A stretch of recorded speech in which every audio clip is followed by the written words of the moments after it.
everyone. Hi, phenomenal woman. I'm Dr. Phee. Well, if you're Ponsa, but you can call me Dr. Phee.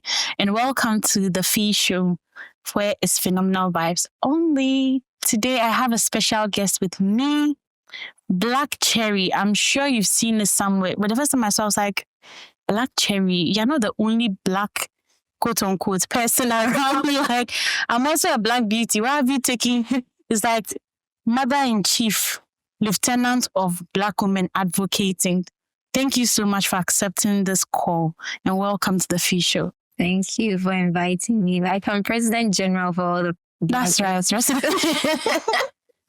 I can tell. And guess what? This beautiful makeup I have on is by Covered Cosmetics F30. Yeah. Like, the shade is given. Like, hey, God knows how we struggle because as a black woman, that you don't have a shade, though. Like, you don't have a shade. You so you have have a shade. to It's just white. I'm telling you, like, you have to mix and match different foundations down so well. But before we get into it, like, the name Black Cherry, where is it from? I need to know where that name is. It a nickname from high school or where did it come from? A nickname from my... No. So I had this friend who is an American anyway, and because of my skin color, I usually get a lot of attention from foreigners anyway. When I travel and stuff, people always trying to get my skin to see if it's and your hair to go up and all of that. So one Black American told me a story. He said in the Black American community, they call the young girls that are, they have lighter skin, Black Americans, and then they have the darker girls. Yeah. So there's still some form of racism even in the Black American community. Yeah, that's true. So they call the young black girls there's African American and there's Black American. They call the darker girls Black Cherry. Oh. They use that to motivate them because they tell them that the cherry is wild and is still not easy to find. And is the sweetest. Not easy to find. Yes. And the sweetest. Exactly. So when they say Black Cherry or something, they say the darker the berry, the sweeter the juice. And he felt like my demeanor, the way I talk, the way I laugh, and everything was just like a cherry. They said, this name suits you so perfectly and you'll be a great inspiration for the Black girls in the Black community. So I was like, yes, I think so too. Yeah. It's like you were seeing ahead of what God was doing for you. Yes. In uni, my mates were calling me Black Butter. Hey. Yes, that was my nickname actually. Black. Please be expecting a shea butter brown to call Black. Never. So they used to call me Black Butter. Even my dean, my lecturers. Butter. Everyone was calling me Black Butter. But then the Black Cherry, I resonated more with the Black Cherry. And so it makes sense. I accepted it. And then I was like, yeah, that's it for me. That's amazing. So, like, what was the first time you felt beautiful, and has that changed over the years? Like, what has beauty mean to you? Well, I think I've always been full of myself. That's not a bad thing, trust me. Yeah, because I think, as young as JHS, I used to wear makeup. My sister's makeup, yeah. So my sister had this. You're one of those powder. people that would go and steal. So she was using this Sweet 16 powder that was so nice. And then she had her shade. My sister was dark skinned like myself. So she had her shade. So I was always enthused to use it. And then I'll put lip gloss behind my eyes. And then I'll scarf my hair. That was when 19 what? Lip gloss behind your eyes? Yes. When I was in SHS. So like I was always saying, shit. I think it was from my house. My mom always made me feel beautiful. My mom will always be like, hey, your skin there, you don't get to. Yeah, like, because they can go and buy cream and then become fair. She never encouraged me to smear anything on myself or anything. My brothers were also very, very, very how do I say? They use us to boast. Myself and my sister were twins. So whenever we go out and stuff, it's like, these are beautiful sisters. So the confidence you always had from home. Yeah. And when I go out, people be like, hey, you know how Ghanaians are? Hey, tuntum brony and Why hey, they do that? blackie. The word, Yeah, I get blackie. pissed off when I hear the word It's blackie. ultra black. But Someone it got called to me a that at a point. I'm like, really? What do you mean by that? But I got to a point, I was like, whatever. Let them say. Somebody said blackie, and I said blackie is a black cat. You know that's a book that's it. And all of them. But I was always real myself. And then growing up, I just saw other young women in our part of the world. Not that they are not beautiful, but they lacked confidence in themselves. Yeah. It's something that really, really, really is dominant in our society. You see a very beautiful young woman and you be like, oh, you're beautiful. And she'd be like, hey, is it true? Like, are you kidding me? Yeah, we don't know how to receive compliments. Yes, you're beautiful. Say thank you. Yeah. Like with a big smile, you know. Yeah. We don't do that here. Yeah. We are always as a sign of humility. And then you ask her to talk or anything. She's like, I'm shy. So then I was like, no. I don't know why I am not shy, but other girls are shy. Can I rub off some of my confidence on them? I think so. Yeah. Yeah. So, I mean, that has been it. No. So, like, from the story you just shared, you've helped so many other women be confident. But, like, how do you refill your own confidence on hard days? Well, you turn your back and wipe your tears and you turn and smile. Because I mean, we're humans. But like within you, like are there days that you're like, I just don't feel like showing up. Yes. I can't show up. What do you do? There are several days that you'll be invited for events and I'm like, I'm really not in the mood to smile. You know, because when you go out, you have to smile to everybody, take a selfie or something. Keep your aura, But then when I step out, I let go of my emotional self and I carry the brand. Yeah. I love brand that. Is an exciting, bubbly, very confident brand. At home is me. Yeah. So I can do all my, stuff. But the minute I step out, it's not me anymore. It's not you anymore. It's the brand. That's amazing. So launching your own makeup line is huge. Like when I say it's huge because I've tried. I tried from, my own. I had a lip gloss line. I have makeup brushes. I have mascara. But then there was no essence. I think I was doing it because I just found very good products that I liked and expected the public to like it. But there was no brand voice. There was no planning. There was no plan around it. So what part of your personal story is infused in Covered Cosmetics? Why Covered Cosmetics? Why the name Covered? Well, first of all, I think Covered just dropped. I prayed. So let me just start from here. So I think 3 years ago, when my business was 5 years, I'm the kind of person that don't like doing the same thing over and over and over again. I get bored easily. I get so bored. So in my 5th year, I was like, what next? I really don't want to be like those makeup artists in the country that they hit the peak and then they're out of the system. I mean, you can see a lot of people like that. I was like, no, I cannot be like that. Especially because the people that mentored me or I took as my mentors were still in business. And for the records, I'm not a makeup artist. I have an advanced diploma in cosmetology. That's right. And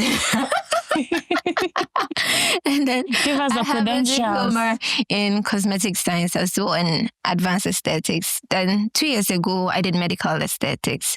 So makeup is just one part of my profession, but it's just the part that I really like. Like it's something that it's relatable.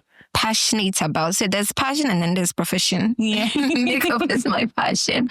So the people that mentor me, they are not makeup artists. They are still in the beauty business, but they are not makeup artists. And I didn't even start as a makeup artist. I started as a brand manager for a makeup company, for a cosmetic company, let me just say, because we had other products. And then I moved to the makeup department to head the makeup.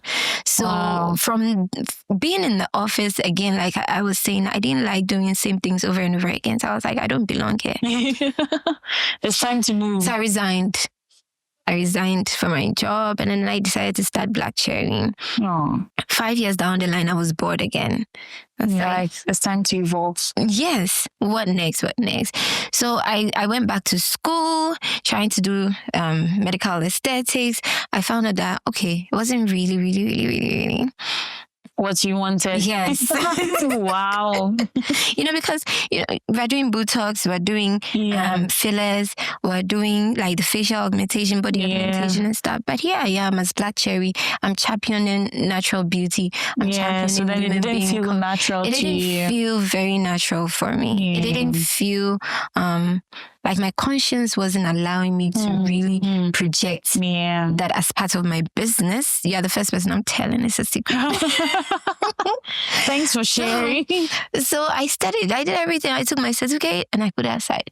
Yeah. I put it there. I said I'm definitely gain the knowledge, use it and all of that. So I'm very intuitive, so I listened to my intuitions a lot. I started praying.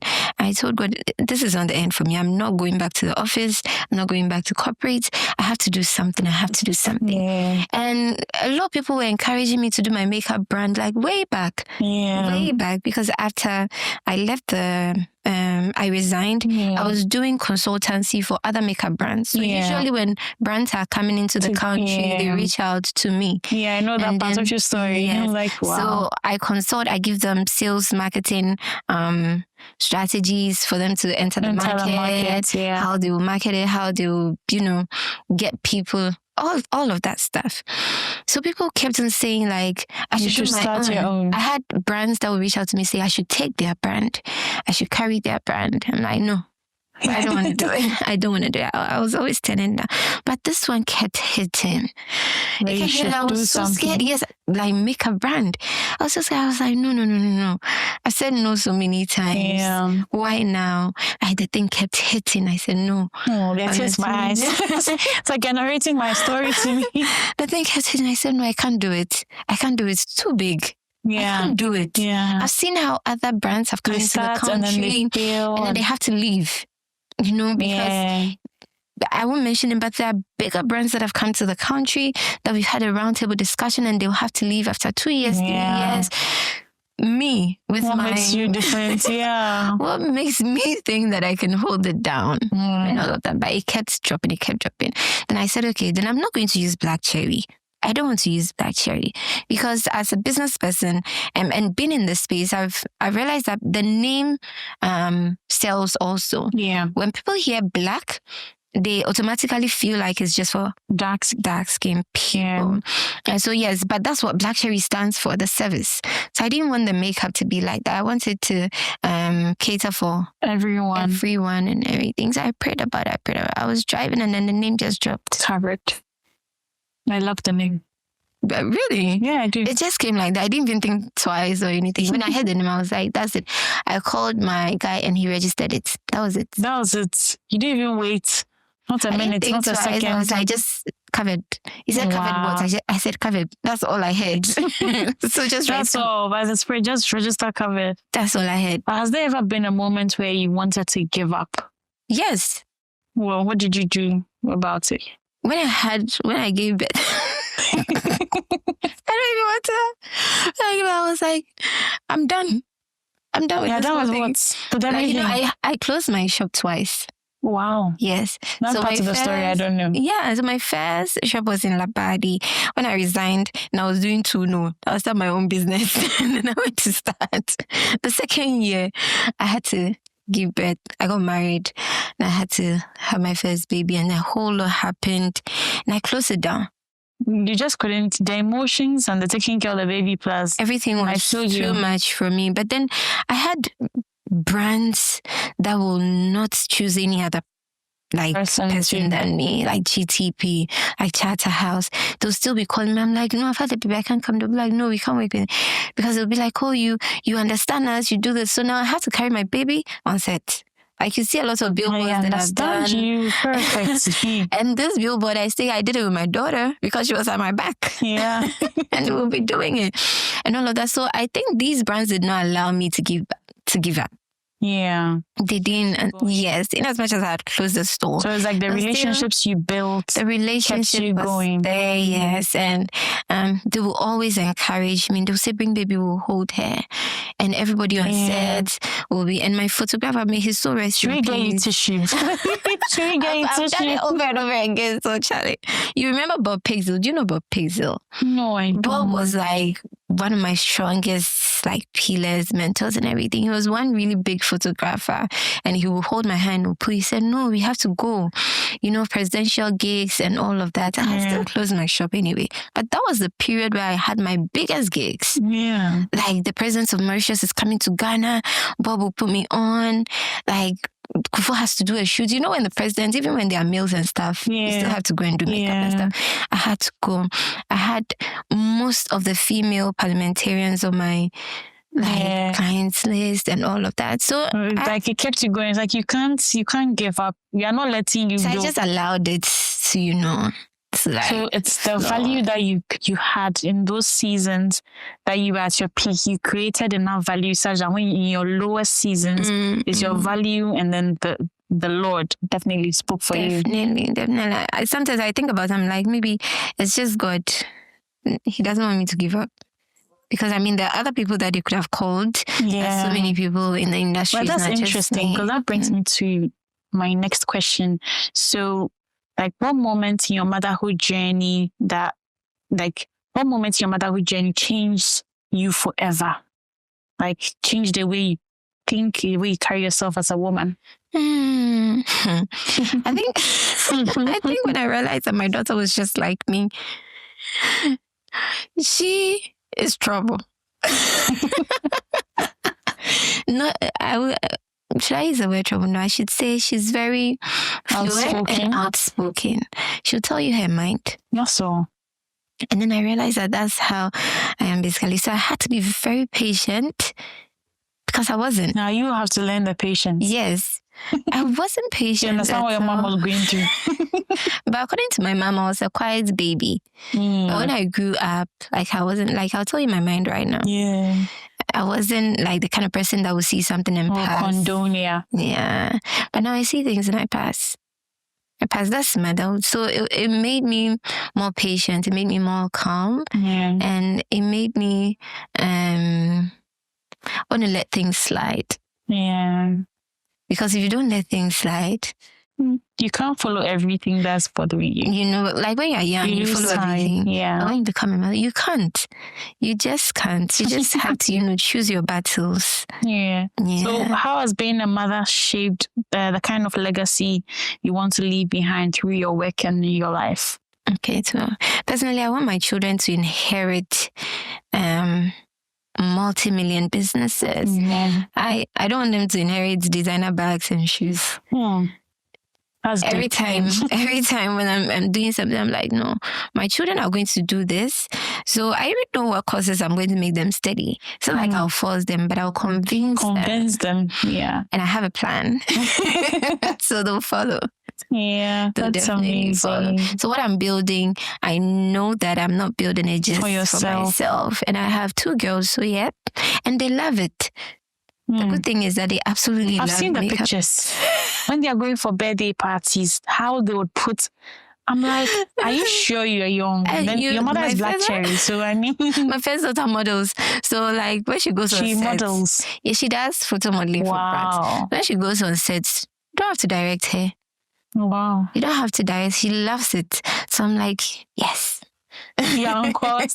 That's exactly where I wanted you to be. Yes, she loves it. So we're on course. Unless when she grows up, she changes her mind. She Black Cherries everyone. But so what did it take to step into the CEO version of yourself? I always tell people that I'm not CEO. I'm a founder. That's it. As a business student, I know that being a CEO means chief executive officer. You need executive officers. You need board. Yes. You need a board. I have mentors. I have people that tell me when I'm going this direction, they'll say, don't pass, they pass here. Yeah. But they are not on my payroll. Yeah. So I'm not a CEO yet. Yeah, I'm a founder. Yes. So That's I founded this amazing. company. I founded other brands that were trying to merge them in future. And then, God willing, we can have like an executive board, and then I can say that, I'm a CEO.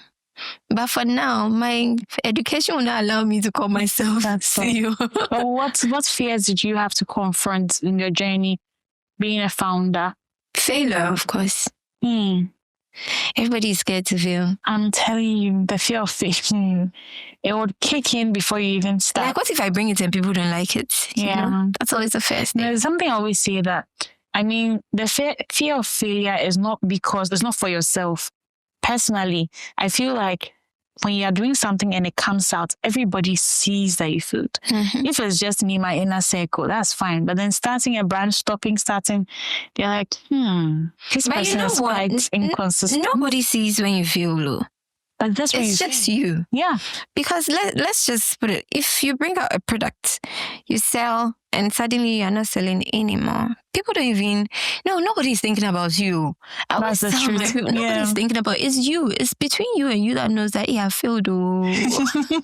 I gave up. Yeah. Because you just took it out of the market. Nobody is actually looking at you. They'll just feel like, maybe the people have left the country, they're selling somewhere else, or it's out of stock, or nobody is really speaking out that you failed. So it's all in your head. So how does that stop one from starting? Like you just said, it's your mindset. Your mindset, yeah. It's all in your head. Yeah. If you don't push yourself out of it, you will never start. Yeah. So in your head, you're like, what if I start and I fail? You will not die. You know my favorite word. You will not die. If you fail, the worst they can say is no. Get black cherry, stand. If they say no, move. Yeah. You will not die. So just do it. If you fail, try again. Yeah. You get lessons from failing. Next time you will not do the same thing. But I know it's very difficult because, also in our part of the world, we are being groomed to be very timid. Yeah. I'll say it again. Africans are quite timid. We are not as outspoken. We are not as daring, as risk takers. What makes you say that? Like, what part of our setting does that? Is the kind of vibe, that's the kind of person that those days is respectful. That reminds me of the conversation we had. So guys, I was coming here and I'm like, this is out of studio. And that means I'll need a makeup artist. And I'm like, the person I'm going to do interview is a makeup artist. Not a makeup artist, but she owns a makeup brand, a cosmetic line. Why am I thinking about where to do my makeup? So I quickly texted her. Then I reminded her of her own words that we should ask. We should be bold and ask. Yes. Because you never know what happened. The worst they can say is no. And I put her words back to her and she was like, you know what? You're right. And yeah, I am. I'm covered. Yeah. I mean, what's the worst that could happen? If I say no, so you go and find a makeup artist. You didn't die. I didn't die. At the end of the day, you got where you... Exactly. So we have to push. But we are not raised to push. We are raised to... like being in the sidelines. Them kind of vibe. Like, if you are then you're a good child. If you are always out there, you're not a good child. That's the mentality. Yes. Yeah, so it makes us very timid. We are not go-getters. Like today, I'll give you an example. I'll put you on the spot. So your crew guy was doing lapel for you. It's like, why are you doing it today? The other time you didn't do it. Yeah. Maybe the other time he failed. He realized it. Now you are in turn, not motivating him to be better. Yeah. Because you're scolding him. Do you get it? That's what we usually do. Yeah. Unconsciously. So growing up, if you continue doing that to somebody, they grow up not wanting to change. Yeah. They stick to the norm. Yeah. And that's bad. That's true. So what piece of advice would you wish someone had whispered to you at the beginning of your journey? Don't ever care about what people say. I think it's one thing that delayed me. I won't say it stopped me, but it delayed me. Growing up, like when I'm doing stuff, I'm always thinking about, hey, what people say. Like, do you get it? And I was like, hey, people say I'm doing too no. And then my other mind would say, but if you do too no, so what? You get it? But I was always thinking about what people say. So instead of taking 2 steps, I'll take 1. Instead of taking 5 just steps, pacing yourself. I'll take 2, just so that I won't step on anybody's toe or anything. Yeah. I've just realized that who cares? No one. So in an industry that can often be misinterpreted and seen as just on the surface. How have you nurtured inner beauty and stayed grounded?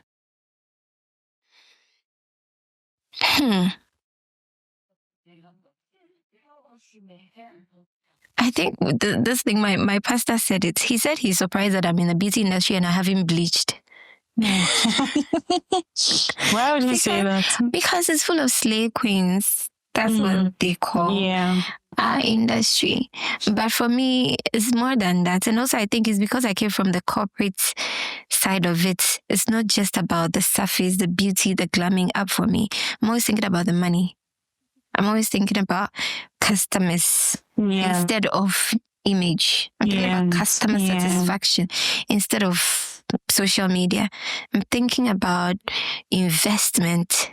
Because I realized, I'm like, I mean, the social media is there, you put in the effort, but before COVID, I met you before COVID, your social media is not like everyone else's social media.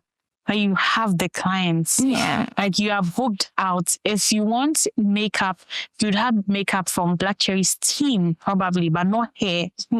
For her to do her makeup for you, it takes a lot. And I mean, I can attest to that. I mean, you're focused on getting the bag. Yeah. And social media is difficult for me, but I try. Same here.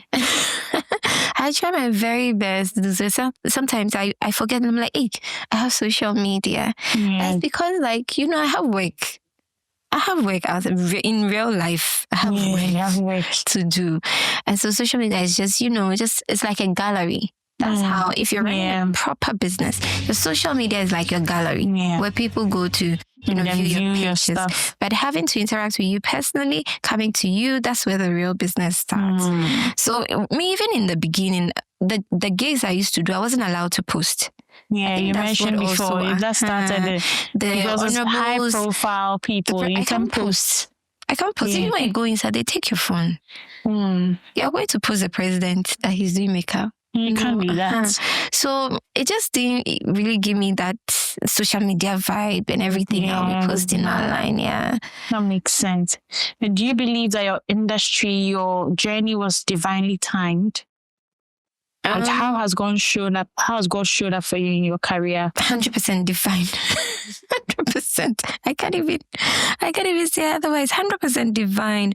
100%. Because there are most times where I know that this is it, like this is the end. All hope is lost. It's done. Then suddenly, realize that I get this huge gig that can actually buy like a whole plaza or something.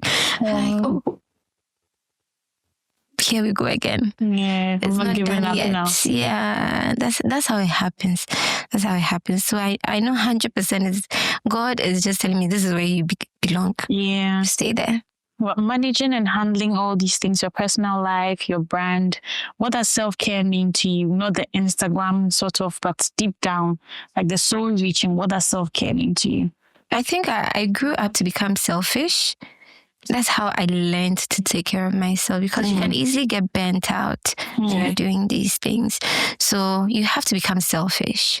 Selfish means that put yourself first all the time. You cannot pour from an empty cup. No, because if you don't put you first, what are you giving to others? Do you see how like all these women come for my classes? Imagine if I don't have the right aura around me, like the whole room will be heavy and everything. So I don't let things bother me.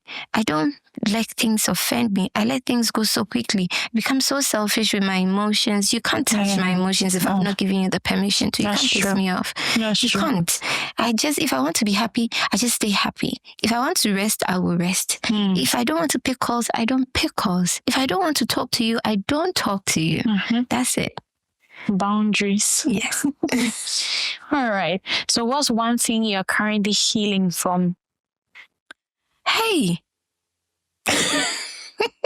That no one will know by just looking at you. What are you healing from in this season? It's a lot. But maybe someday in the future, I've said it that one day in future, I would definitely like gather a lot of young women and tell them, hey, don't do that. You know, maybe not today. That's fine. That's completely fine. Yeah. We really enjoyed having you. I've enjoyed and I've learned so much from this session. I can't believe time has been spent. Yeah, and hopefully just for what you're doing. I mean, before we started, you mentioned that you're starting a makeup school. It's not very makeup school, soon. it's a beauty and aesthetics school. Beauty and aesthetics. That's Yes, amazing. yeah. So the focus So is what not are we makeup. expecting? So I've realized that in the country we don't really have standard aesthetic beauty schools here. So Everything give is us a just- show. What is aesthetic?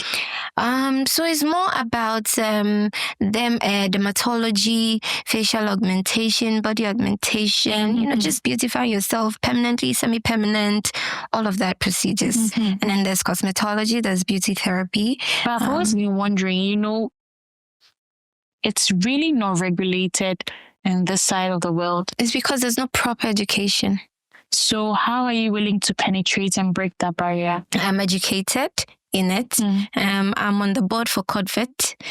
So we do the curriculum for cosmetology and beauty therapy, by the way. So I'm already on the board. Okay. It won't be easy to get Ghanaians to adjust and all of that. Yeah. But being on the board is like a good start point for me. And I'm educated. I'm in aesthetics. So you need to have knowledge to be able to tell people that what you're doing is wrong, what you're not doing, what you're doing is not right. And I feel also like some people try to regulate it, but they're not doing it well. One thing that people that are doing stuff wrong have is pride. You can't go in and then instantly try to break their pride. Yeah. This is why I'm bringing education. Yeah. So I'll invite, everybody's allowed to come. The salon owner, the business owner who feels that she's the CEO, will definitely have CEO training sessions and all of that. So you keep people's pride intact and still educate them. Yeah, that's true. Absolutely. That's how you do it. But if you go in and you say that they are quack, they are not doing it right, they are blah, blah, blah. I mean, there's Africa anyway. Yeah. And pride is up there with ignorance side by side. So before we go, is there something you want to share for any young girl listening to you right now? Just be you. Be confident. Believe in yourself. Everything is possible. Everything. Absolutely everything. You can climb the mountain and touch the sky if you believe you can do it. Thank you so much. So that was our trendsetter and pace setter, Miss Linda. Thank you so much for having us. Black cherry. Thank you. Yeah, thank you. And I love your skin. Like, I'm jealous. Like, today I'm looking at my skin. I'm like, am I bleaching? Am I darker than you? I can't be darker than you. I can't be darker than the black cherry. I'm so jealous. No. I have to wash my lotion. Because you share butter only. Hey, Period. please, so don't use shea butter only. So I should use shea butter with vitamin E? It has to be moisturizer, not just oil. You know that the shea butter will just occlude your skin. Please, this is where we end the conversation. Join us next time. No, this one I have to push you. If you use only shea butter, your beauty Dr. Afia. therapy. Dr. Afia. Your beauty and therapy sessions out there. Not one color. But I have to let people know. You see, but black people, we like doing that. We like doing what? Using just shea butter. Absolutely. Only shea butter is not product. It's not even healthy. Advice, so now cancel me. Cancel my fellow brethren. Thank you very much. So shea butter is simply oil. And the oil doesn't add moisture to your skin. Your skin needs moisture. That is water. So if you have a shea butter lotion, which is formulated with water, you are on the right course. But if you are using our raw shea butter, the whipped one and everything, eventually you get wrinkled skin. Your skin becomes shiny. You see how like that. That's the kind of skin you get. Then in your mind, you are healthy skin and everything. But no, it's not.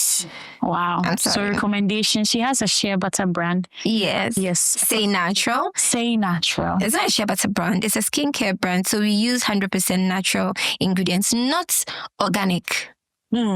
Natural ingredients. Yes.